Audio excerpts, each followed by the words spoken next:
Indonesia, negeri dengan beragam budaya, pesona alam, hingga sejarah indah di baliknya.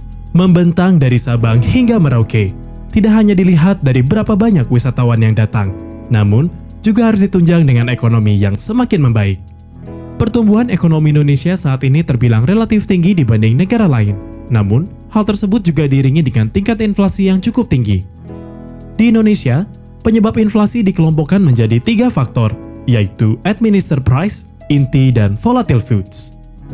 Dari ketiga faktor tersebut, komponen penyumbang terbesar inflasi di Indonesia adalah volatile foods.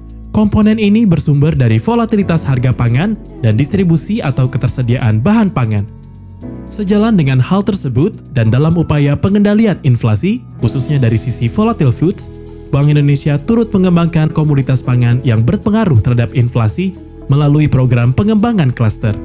Komoditas tersebut diantaranya padi, daging sapi, bawang merah, bawang putih, dan cabai. Kehadiran klaster diharapkan dapat meningkatkan ketersediaan pasokan komoditas di daerah. Dengan adanya peningkatan pasokan tersebut, diharapkan dapat berdampak pada kestabilan harga komoditas tersebut. Dalam jangka panjang, diharapkan sumbangan inflasi dari komoditas volatile foods dapat lebih terkendali. Perkembangan klaster diawali pada tahun 2007, dan sampai dengan saat ini telah berhasil mengembangkan di hampir seluruh kantor perwakilan BI dalam negeri. Sebagai upaya untuk mempercepat dan memperluas dampak klaster, Bank Indonesia memiliki strategi yang bernama Program Replikasi Klaster. Melalui program replikasi klaster pada tahun 2015 ini, Bank Indonesia telah berhasil mereplikasikan beberapa klaster dengan komoditas yang memiliki dampak besar terhadap inflasi, di antaranya sapi dan cabai. Terdapat klaster binaan Bank Indonesia yang telah memenuhi kriteria untuk direplikasi di daerah lain, di antaranya pengembangan kelembagaan, good agricultural practices, dan menunjukkan kinerja yang baik. Salah satu klaster yang ideal untuk direplikasikan adalah klaster sapi di Semarang dan klaster cabai di Yogyakarta.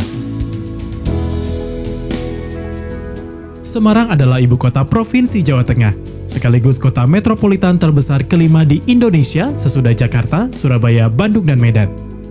Di Semarang, sapi potong merupakan komoditas subsektor peternakan penyumbang inflasi yang sangat potensial.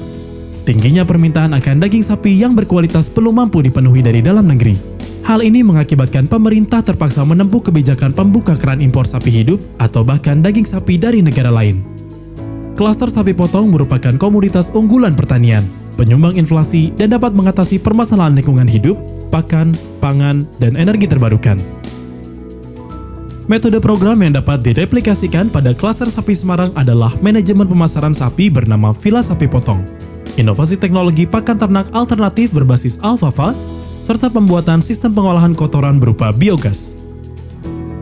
Kesuksesan klaster sapi Semarang tersebut telah berhasil direplikasikan di Lampung. Sebagai salah satu kota besar yang memiliki peran strategis sebagai pintu gerbang perdagangan di bagian selatan antara wilayah Sumatera dan Jawa, Lampung mempunyai peran penting dalam perekonomian nasional, terutama di sektor pertanian tanaman pangan, perkebunan, peternakan, dan perikanan. Pengembangan klaster perbibitan sapi peranakan Ongole atau PO di Kecamatan Tanjung Sari, Kabupaten Lampung Selatan merupakan salah satu pilot proyek klaster Bank Indonesia. Pembentukan klaster perbibitan sapi peranakan Ongole telah berdasarkan pada pedoman Departemen Pengembangan UMKM, di mana wilayah tersebut memenuhi kriteria seperti adanya dukungan pemerintah daerah dan nasional dalam pengembangan wilayah klaster, keberadaan lokal champion berkarakter semi-aktif, komoditas sapi termasuk 10 besar komoditi unggulan, serta menyerap sebagian tenaga kerja di wilayah klaster. Aspek yang direplikasikan pada klaster sapi di Lampung adalah inovasi teknologi pakan ternak alternatif berbasis alfalfa. Inovasi tersebut dilakukan dengan memanfaatkan limbah pertanian yang ada di sekitar kandang dan difermentasikan menggunakan mikrobakter alfalfa MA11 yang berasal dari rhizobium akar tanaman alfalfa. Hasilnya terbukti sangat menguntungkan dan memudahkan peternak dalam pemenuhan pakan ternaknya. Sapi potong yang telah ditreatment menggunakan pakan berbasis alfalfa dapat meningkatkan berat badan ternak antara 1-2 kg per hari, sehingga produksi daging meningkat. Dibina juga dari Bank Indonesia.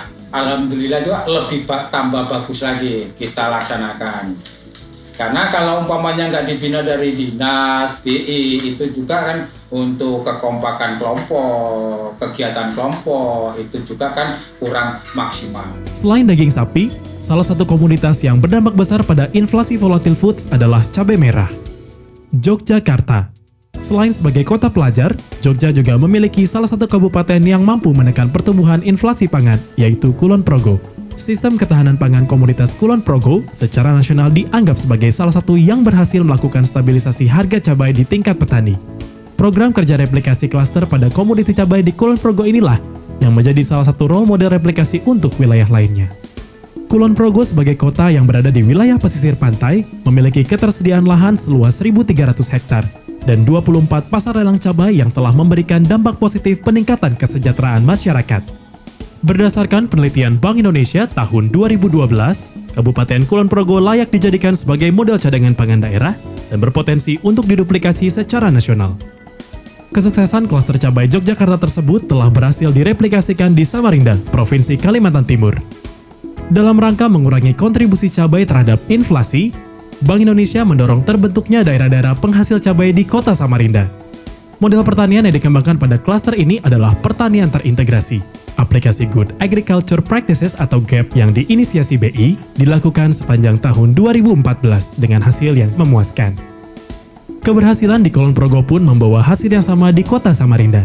Hal ini membuat Samarinda juga mengalami pertumbuhan ekonomi yang membaik pada komoditi pangan, terutama pada sektor cabai.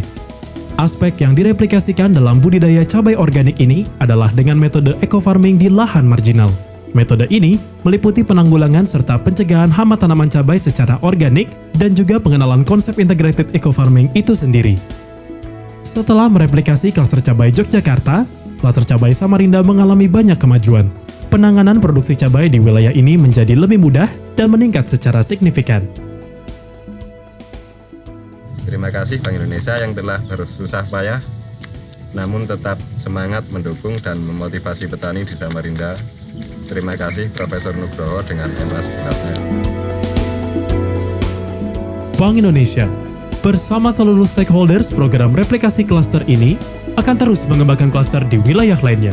Diharapkan tujuan pengembangan klaster dapat terlaksana di seluruh Indonesia sebagai upaya menjaga pasokan komoditas volatile foods dalam kerangka pengendalian inflasi.